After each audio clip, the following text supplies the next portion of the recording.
Welcome बच्चों, जोहार।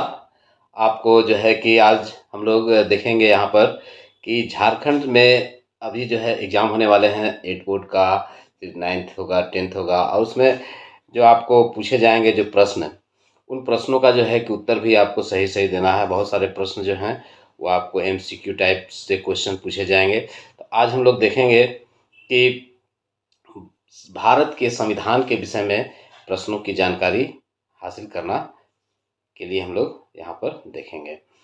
तो सबसे पहले हम लोग भारत के संविधान को देखते हैं।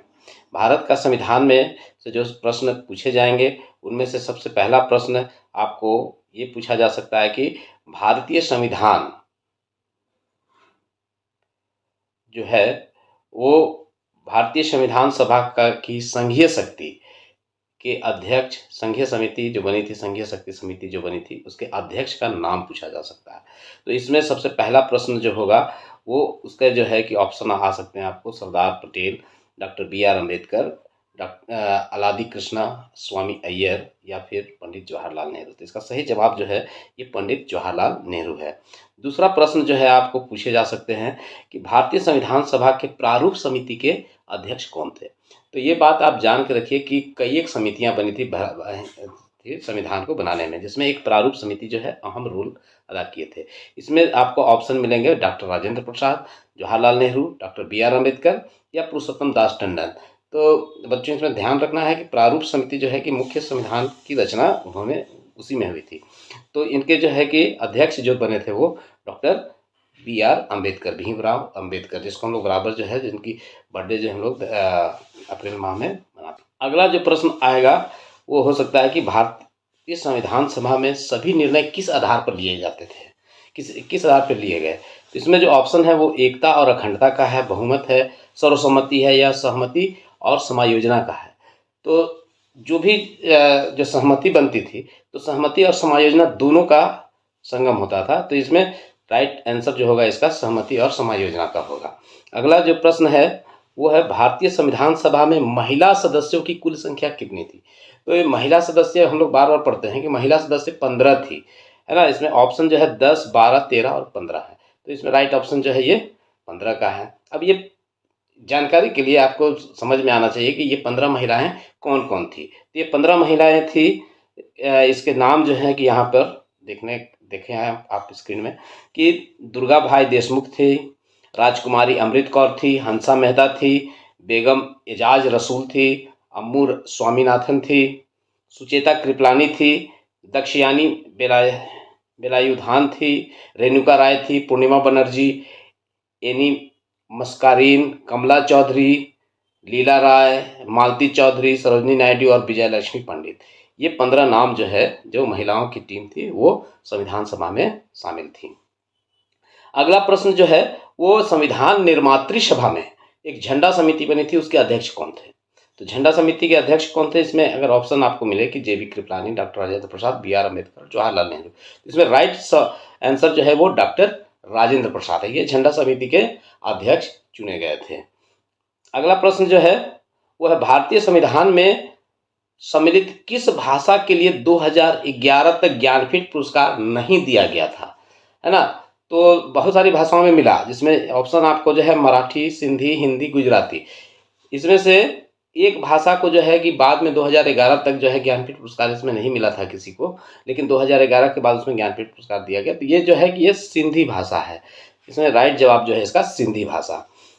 अगला प्रश्न है कि भारतीय संविधान में 9वीं अनुसूची परिवर्धित हुई कब हुआ, है ना, किस संशोधन के द्वारा हुआ। तो इसमें ऑप्शन है प्रथम संशोधन, 8वें संशोधन, 9वें संशोधन या 42वां संशोधन। तो आपको याद होगा कि पहला जो संशोधन हुआ था उसी में जो है ये 9वीं अनुसूची परिवर्तित की गई थी। अगला प्रश्न जो है वो है कि संविधान पांडुलेखन समिति का निम्न में से कौन सदस्य नहीं था। पांडुलेखन माने कि सारा को जो है कि संकलित करने के लिए एक समिति बनी थी सारे संविधान को। तो उसको जो है कि उसमें जो समिति में जो कौन नहीं थे इसमें से मेंबर, जैसे मोहम्मद सादुल्लाह ये तो थे ही, KM मुंशी ये भी थे। 7 सदस्यीय कमेटी थी इनकी, 7 मेंबर थे उसमें। तो मोहम्मद सादुल्लाह भी थे, KM मुंशी भी थे, AK अय्यर थे। ये भी थे, या फिर जवाहरलाल नेहरू थे। तो इसका राइट सवाल जो है, राइट आंसर जो होगा ये पंडित जवाहरलाल नेहरू। ये जो है कि उस समय पांडुलेखन समिति के सदस्य नहीं थे। अगला प्रश्न जो है कि भारतीय संविधान की प्रस्तावना पर किस क्रांति का प्रभाव नहीं झलकता है? नहीं झलकता है, इसको जो है हम लोग को फोकस करना, नहीं झलकता है। माने कि फ्रांसीसी क्रांति जो 1789 ईस्वी में हुई, पहला ऑप्शन ये है। दूसरा, अमेरिकी क्रांति जो 1776 ईस्वी में हुई। तीसरा, बाल्शेविक क्रांति जो है 1917 ईस्वी में हुई, इसका प्रभाव है कि नहीं, नहीं झलकता है या नहीं झलकता है। चीन की क्रांति जो 1912 ईस्वी में हुई, उसकी झलक हमारे संविधान में की प्रस्तावना में झलकती है यानी। तो इनमें से किसका प्रभाव जो है नहीं झलकता है, इस पर जो है कि हमको राइट आंसर अपना देना है। तो इसमें जो है राइट आंसर जो है ये चीन की क्रांति, इसका प्रभाव जो है हमारे संविधान के प्रस्तावना में नहीं देखने को मिलता, उसमें नहीं झलक मिलती है इसकी।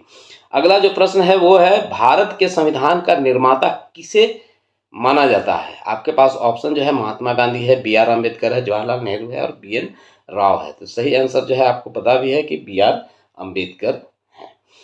अगला जो है वो प्रश्न है कि उच्चतम न्यायालय के संविधान के मूल ढांचे का सिद्धांत किस वाद से प्रतिपादित किया था? तो इसमें जो है उच्चतम न्यायालय में जो संविधान का जो मूल ढांचा था उसकी सिद्धांत किस वाद में प्रतिपादित किया गया था? तो इसमें जो है कि आपके पास ऑप्शन है बलवंत राय मेहता बनाम पंजाब सरकार, अशोक मेहता बनाम केरल सरकार, केशवानंद भारती बनाम केरल सरकार, या इनमें से कोई नहीं। तो इसका राइट आंसर जो है वो केशवानंद भारती एवं बनाम केरल सरकार। ठीक है। अगला प्रश्न जो है कि संविधान सभा में कितने उपस्थित सदस्यों ने संविधान पर हस्ताक्षर किया? तो पहले तो ये जानना होगा कि भाई वहां पर जो है कि कितने सदस्य थे संविधान सभा में। तो आप याद कीजिए कि संविधान जो है कि वो बंटवारे के पहले बन गया था, उसकी सभा यानी कि उसको बनाने के लिए जो है कि सभा बुलाई गई थी। तो संविधान सभा में कुल सदस्य जो थे वो 389 थे, 389 सदस्य थे। लेकिन जब भारत और पाकिस्तान का जब बंटवारा हुआ तो उस समय जो है 289 जो है उसमें से बच गए आपके पास 299 ही हमारे पास बच गए। तो जिसमें से जो है कि 296 जो है कि चुना हुआ था। ठीक है। तो इसमें जो है कि कितने यहाँ पूछा गया है कि संविधान सभा में कुल कितने सदस्यों ने संविधान पर हस्ताक्षर किए। तो संविधान पर हस्ताक्षर करने वाले कितने थे? वहाँ तो बचे हुए थे कितना 299 बचे हुए थे, है ना।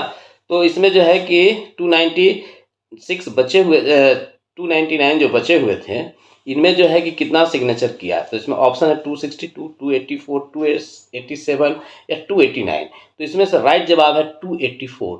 284 लोगों ने जो है इसमें हस्ताक्षर किया।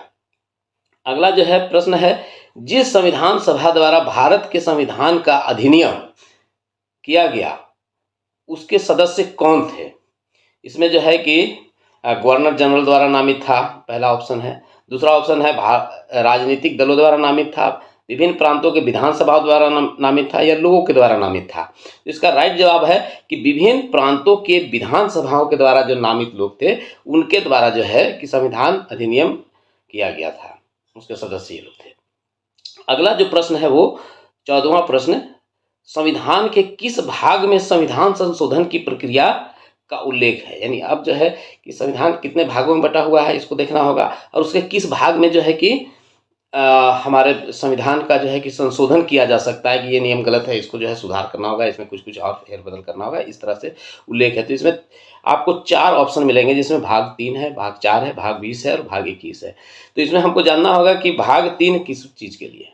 तो भाग 3 हम लोग याद किए हैं कि भाई ये तो मौलिक अधिकार से संबंधित है ना। भाग 4 जो है ये हम लोग का नीति निर्देशक तत्व से संबंधित है। भाग जो है आपका 20 ये संविधान संशोधन का है, और भाग 21 जो है इसमें न्यायालय संबंधी जो है कि जो भी उपबंध बनाए गए हैं उससे संबंधित है, या फिर महालेखा परीक्षक है इससे संबंधित उपबंध वगैरह दिए गए हैं। तो हमारा इसमें राइट आंसर जो होगा वो भाग 20 होगा। अगला प्रश्न जो है कि संविधान सभा में उद्देश्य प्रस्ताव किसने प्रस्तुत किया था? तो उद्देश्य प्रस्ताव इसमें ऑप्शन है कि सच्चिदानंद सिन्हा किए थे, या जवाहरलाल नेहरू किए थे, डॉक्टर बी आर अम्बेडकर किए थे, या आचार्य जेपी कृपलानी किए थे। इसका सही जवाब जो है ये पंडित जवाहरलाल नेहरू जी ने उद्देश्य प्रस्ताव पढ़ा था और उसके बाद उसमें काम करना शुरू हुआ था। अब अगला प्रश्न जो है कि अभी बहुत जो है कि पिछले दिनों हम लोग देखे दल बदल कानून, दल बदल के आधार पर निर्वाचित सदस्यों की अयोग्यता संबंधी जो है विवरण संविधान के किस अनुसूची में दिया गया है। अब अनुसूची हमको देखना है। अनुसूची भी जो है कि इसमें जो है 4 अनुसूची में एक अनुसूची सही है, इसमें 8वां अनुसूची, 9वां अनुसूची, 10वां अनुसूची, 11वां अनुसूची। तो अब हमको देखना होगा कि भाई ये कौन किस किस अनुसूची से संबंधित है। तो भाषा संबंधी जितने भी अनुसूचियाँ, भाषा का अगर उल्लेख होता है तो हम लोग सीधे मार देते हैं 8वीं इसमें होगा। 9वां अनुसूची में जो है कि ये न्यायालय से संबंधित जो है कि न्यायालय और भूमि सुधार वगैरह जो है कि उसमें आता है 9वीं अनुसूची। उसमें बहुत सारे कानून बने हुए हैं, मामला होता है जिसमें जिसको जो है कानून, उसी कानून को जो है कहीं भी न्यायालय में चुनौती नहीं दिया जाता है, ये 9वीं अनुसूची में। 11वीं अनुसूची में जो है कि ये पंचायत समिति से संबंधित है। तो 10वीं अनुसूची में है कि ये दल बदल कानून लाया गया है। अब अगला प्रश्न है कि भारत के लिए संविधान सभा की रचना हेतु संविधान सभा का विचार निम्न में से सबसे पहले किसने प्रस्तुत किया। तो इसमें स्वराज पार्टी का नाम आ रहा है 1924 में। क्या ये था कि कांग्रेस पार्टी 1936 ईस्वी में की थी, या मुस्लिम लीग 1942 ईस्वी में की थी, या सर्वदलीय सम्मेलन ने 1946 ईस्वी में ये निर्णय हुआ कि भाई संविधान सभा का रचना करना है, तो संविधान की रचना करनी है। तो इसमें सबसे पहला जो प्रस्ताव दिया था उसने स्वराज पार्टी 1924 ईस्वी में ये प्रस्ताव दिया था कि भाई संविधान की रचना होनी चाहिए, भारत के लिए एक संविधान बननी चाहिए। अगला जो प्रश्न है वो झारखंड में कुल कितने लोकसभा की सीटें हैं। लोकसभा की सीटें जो हैं कि हमारे पास इसमें ऑप्शन है 12, 14, 24 और 15। तो हमारे पास जो है कि थर्ड ऑप्शन जो है ये 14 नंबर, ये झारखंड में कुल 14 लोकसभा की सीटें हैं। संविधान सभा की अंतिम बैठक किस दिन आखिरी बार हुई। इसके लिए जो है कि संविधान सभा की अंतिम बैठक किस दिन आखिरी बार हुई। तो इसमें आपके पास 4 ऑप्शन है कि 26 नवंबर 1949, 5 दिसंबर 1949, 24 जनवरी 1949 या फिर 25 जनवरी 1950 ईस्वी। तो आप यानी कि इसमें जो है इसमें राइट ऑप्शन जो होगा ये 24 जनवरी 1950 होगा, क्योंकि 26 जनवरी 1950 ईस्वी को हमारा संविधान लागू होना था। उसके ठीक 2 दिन पहले जो है कि बैठक हुई और उसमें ये निर्णय लिया गया कि ये संविधान जो हम लोग अंगीकृत कर लिए हैं 26 नवंबर को ही 1949 ईस्वी को, उसको हम लोग हूबहू अब इसी तरह से 1950 में 26 जनवरी के दिन से लागू करेंगे। अब अगला प्रश्न जो है कि संविधान सभा द्वारा अंतिम रूप से पारित संविधान में कुल कितने अनुच्छेद और अनुसूचियां थी। तो इसमें ऑप्शन आपके पास है 375 अनुच्छेद और 7 अनुसूची, 387 अनुच्छेद और 7 अनुसूची, 395 अनुच्छेद और 8 अनुसूची, 395 अनुच्छेद और 10 अनुसूची। इसमें सबसे सटीक और राइट आंसर जो है ये 395 अनुच्छेद और 8 अनुसूची जो थी वो उस समय थी, जो सी ऑप्शन है आपका। अगला जो प्रश्न है वो है संविधान सभा में प्रारूप समिति के सदस्यों की संख्या कितनी थी। प्रारूप समिति में जो सदस्य बने थे, अभी कुछ देर पहले ही हमने बात में बता दिया कि 5, 7, 9 और 3 में सबसे सही जवाब जो है ये 7 सदस्य पांडुलेखन समिति बनी।